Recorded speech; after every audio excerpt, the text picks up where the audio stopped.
In today's video, I'm going to teach you how to download Google Translate audio file. We will use what Google already gives us on screen and see how far we can go with it. First, open Google Translate in Chrome. If you are on a computer, the fastest way is often using the search engine and choosing the official Google Translate result. When the page loads, you should see two main language boxes side by side, with a large text area on the left. Now, select the source language.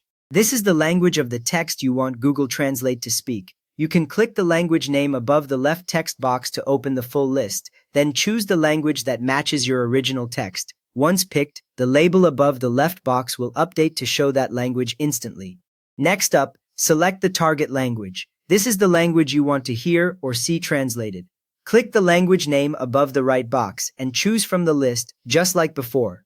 You will notice the right side label change and an empty area waiting for the translated text to appear once you start typing.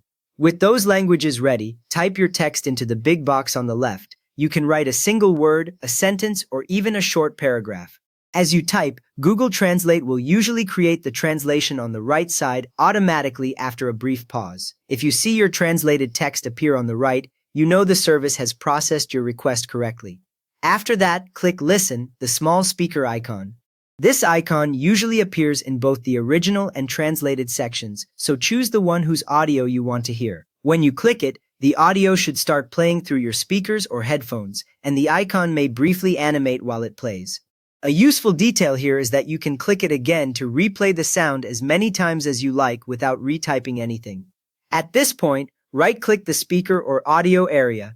This means placing your mouse pointer over the speaker icon or very close to it, then pressing the right mouse button once. Depending on your browser version, you might see a small context menu appear, often with options related to the page or the media. On many setups, you will not see a direct save audio option here because Google Translate does not officially let you download the sound file like a normal audio clip. The sound is meant mainly for listening, not for saving. You just learned how to trigger and explore the audio playback for a Google Translate phrase in Chrome on your computer. If this helped you understand the limits and options for Translate audio, please give the video a quick thumbs up and subscribe if you like clear how-to guides.